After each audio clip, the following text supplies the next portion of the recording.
Olá pessoal, a paz do Senhor Jesus, sejam todos bem-vindos para mais um vídeo do canal Aprendendo com a Bíblia. Eu sou o evangelista Adenilson Garcia e neste vídeo de hoje eu vou trazer aqui para vocês um estudo bastante conhecido no meio evangélico, porém muitos, até mesmo por falta de lerem o contexto da palavra a qual vou estar trazendo para vocês nesse vídeo, acabam interpretando essa passagem de uma forma equivocada e até mesmo de uma forma errada. E nesse estudo, nós vamos aqui entender verdadeiramente qual o verdadeiro significado desse texto. Livro do Evangelho de São João, capítulo 14, versículo de número 12, a Bíblia vai dizer: em verdade vos asseguro que aquele que crê em mim fará também as obras que eu faço, e outras maiores fará, pois eu vou para o meu Pai.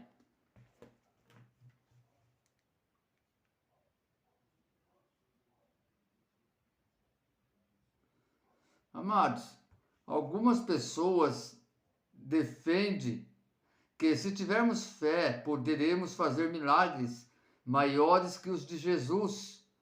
Não é raro nas igrejas ouvirmos a afirmação de que Jesus falou que faríamos milagres maiores do que os que ele fez. O texto usado para defender essa ideia está justamente aqui aonde eu acabei de ler, no Evangelho de São João, capítulo 14, versículo de número 12.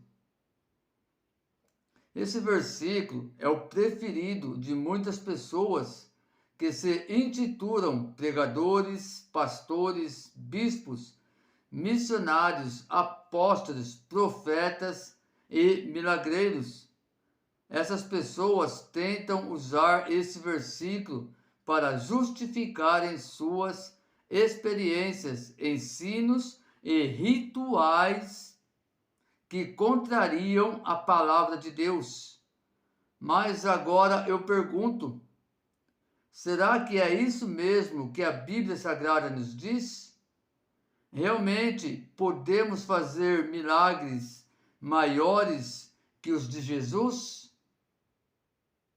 Meus queridos, diante desse estudo, desse ensinamento, a qual eu já trouxe aqui esse início, eu vou estar aqui dividindo este versículo do Evangelho de São João, capítulo 14, e versículo 12. Eu vou estar aqui repartindo, dividindo em 4 partes, para que nós possamos entender realmente o verdadeiro significado desse texto. Porque, como eu falei no início, muitos interpretam ele de uma forma errada. Falam que aqui Jesus, falou que nós íamos fazer milagres maiores que o deles, se nós crermos nele. Agora, será que realmente é isso que a Bíblia está querendo dizer?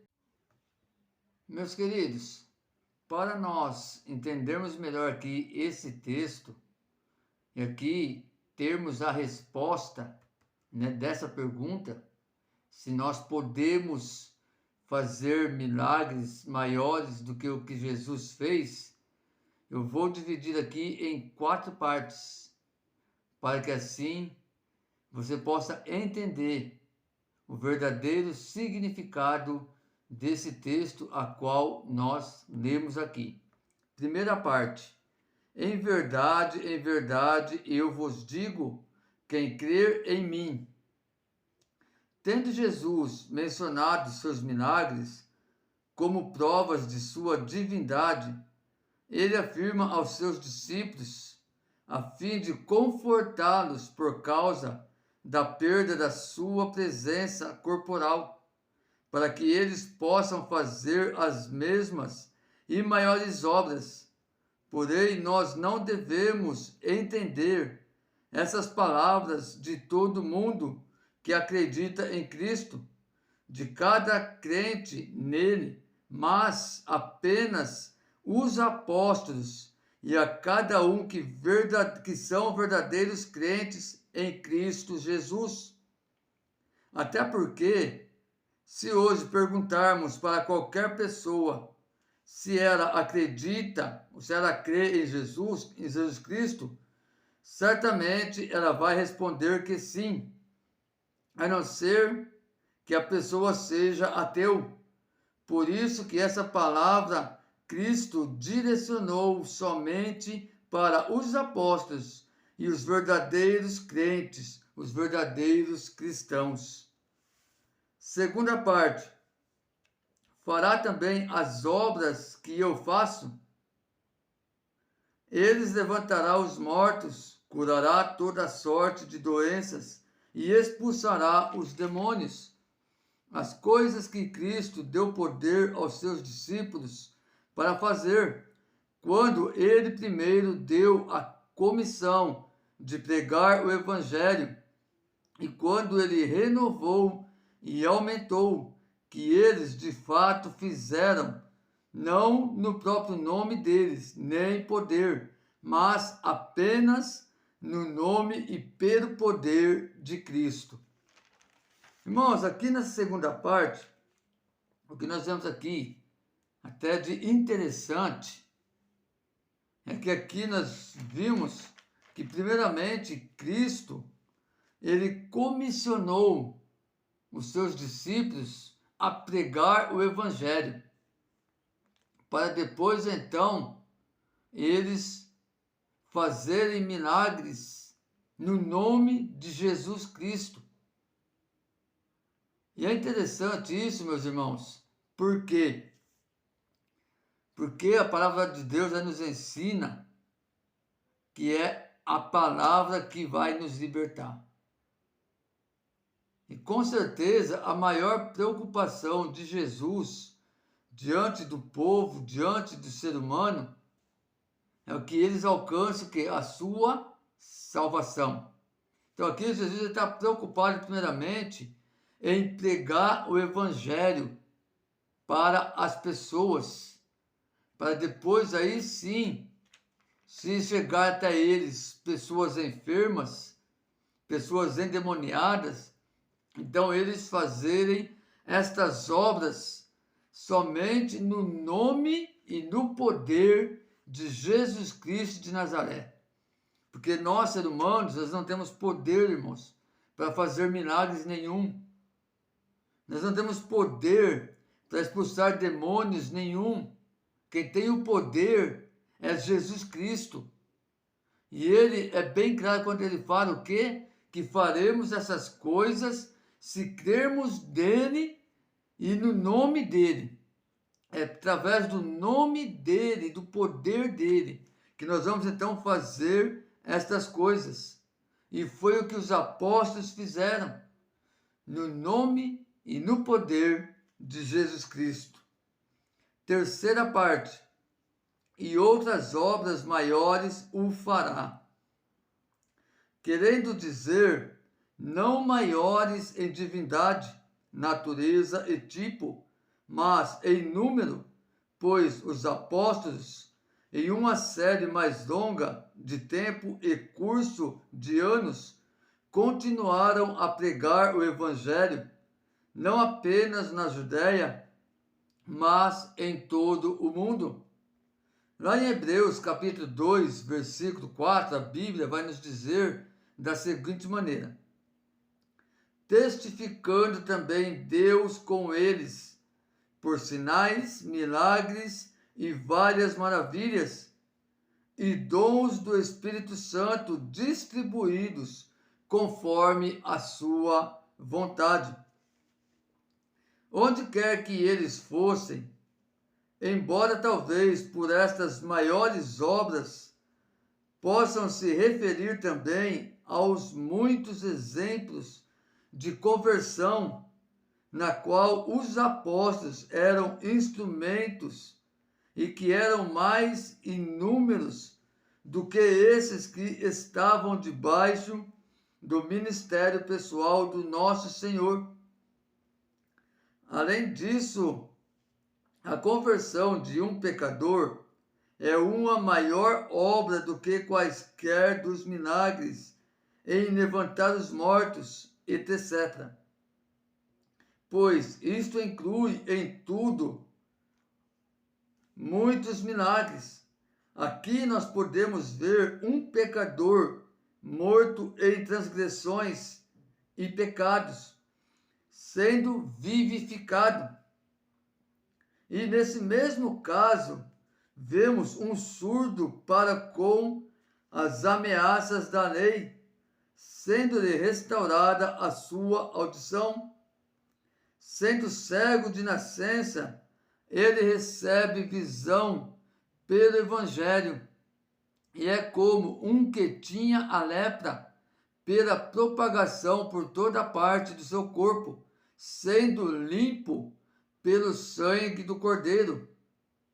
Embora um milagre em natureza, em divindade, seja um exemplo e prova do poder divino, contudo, a conversão de um pecador é um milagre em graça, que não é apenas um exemplo do poder de Deus e da grandeza disso, mas da grandeza excedente da graça, ou antes a pessoa pode induzida a ceder ante este sentido da passagem, visto que é somado como uma razão. Meus irmãos, aqui nessa terceira parte, nós já podemos entender melhor, e aqui nós até podemos dizer que já encontramos a nossa resposta. Que quando Cristo, ele fala com os seus discípulos, que se crerem nele, faria as obras que ele fez e obras maiores também fariam. Ele não está falando em obras, em milagres divinos, naturais, tipo dessas coisas, mas está falando em tempo. Por quê? Porque os discípulos iam percorrer muito mais tempo que Cristo percorreu no seu ministério. Sabemos nós que o ministério de Jesus Cristo durou apenas 3 anos. Então aqui os apóstolos, eles iam percorrer muito mais que 3 anos, fazendo a obra que Jesus fez, que foi o quê? Pregando o Evangelho, e fazendo obras maiores. Por quê? Porque eles ainda iam andar por todo o mundo, pregando o Evangelho, e no nome de Jesus Cristo, pessoas iam ser curadas, restauradas, iam ser libertas, pessoas iam sim ser ressuscitadas. Mas nós precisamos entender, meus irmãos, que essas maiores obras que Jesus Cristo aqui cita, que nós iríamos fazer se nós cremos nele, não significa milagres, poder e maravilhas. Não, mas significa o tempo de percurso. Nós vimos aqui que aqui nós vimos que quando nós pregamos o Evangelho e uma alma ela se converte a Cristo e uma vida ela se arrepende dos seus pecados e começa uma nova vida em Cristo, essa aqui já é uma obra maior do que todas as outras. Vocês estão entendendo, meus irmãos?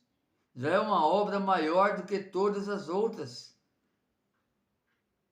É melhor ver uma alma arrependida e se convertendo e tendo uma vida em Cristo Jesus e alcançando a tua salvação, do que ver uma vida sendo curada de uma enfermidade, mas no final de tudo ela acabar indo para o inferno, não alcançar a tua salvação. Mas, infelizmente, nos dias de hoje, muitos estão invertendo aquilo que as Escrituras verdadeiramente nos ensinam. Estão trazendo nas igrejas que eles têm poder para fazer prodígios, maravilhas maiores do que Jesus Cristo fez, porque eles creram em Cristo. E diante da palavra de Deus, nós vamos ver e entender que não é dessa forma, que não é desta maneira. Mas sim, porque nós vamos ter muito tempo a percorrer por este mundo afora para pregar o Evangelho de Cristo Jesus. Quarta parte, porque eu vou para o meu Pai. Meus irmãos, aqui quando Jesus, ele diz aqui para os discípulos que eu vou para o meu Pai, ele está dizendo que aqui ele vai voltar para onde ele estava antes.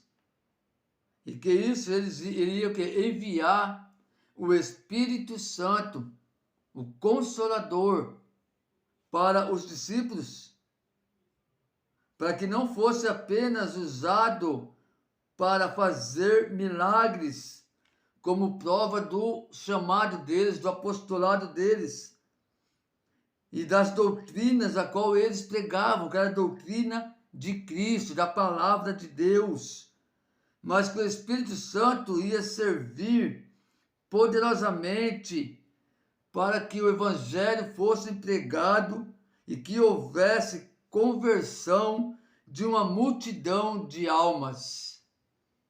Olha, meus irmãos, que interessante, como Deus ele é maravilhoso, como Cristo ele é maravilhoso sobre a nossa vida, e como não é difícil, irmãos, nós interpretarmos a palavra de Deus de uma maneira correta, para entendermos realmente o que Cristo quer falar conosco.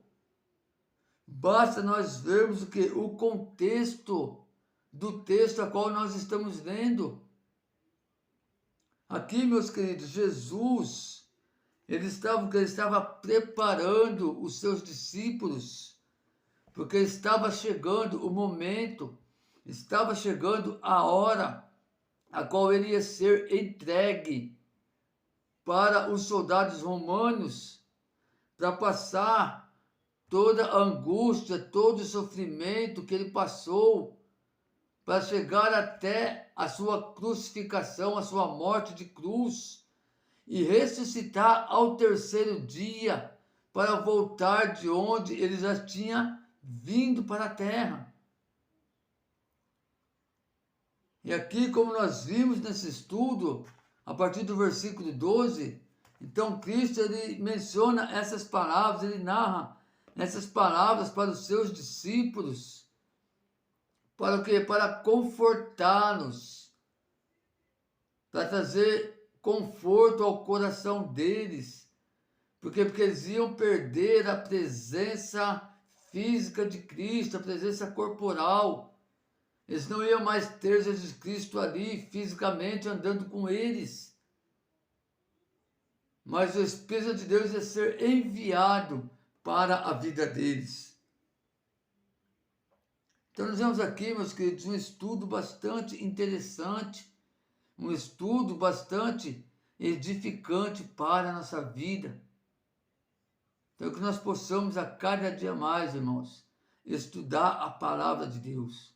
Está sempre lendo o texto e o contexto da palavra de Deus para compreender verdadeiramente o que Cristo ele quer falar com a nossa vida, o que Deus realmente quer falar conosco, para que assim nós possamos permanecer firme na presença de Cristo, para que nós não venhamos ser enganados, como muitos já estão sendo enganados por esses falsos profetas, por esses falsos mestres, esses falsos pregadores. Amém, meus irmãos? Então, esse foi o nosso estudo de hoje. Que Deus abençoe poderosamente a vida de cada um de vocês e até o próximo vídeo, se assim o Senhor nos permitir. Eu quero aqui, meus queridos, também fazer aqui aquele pedido em especial para você. Você que ainda não é inscrito no canal, não esqueça de se inscrever.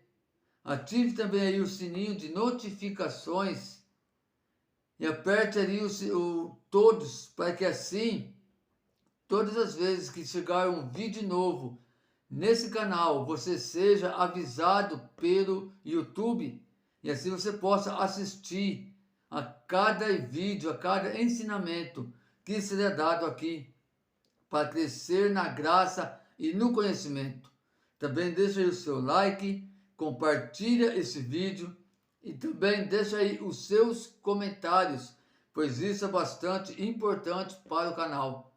Pois através do seu like, do seu comentário, do seu compartilhamento, que o YouTube ele vai ver que o vídeo está sendo bastante propício e vai estar distribuindo para mais pessoas serem alcançadas pela palavra de Deus.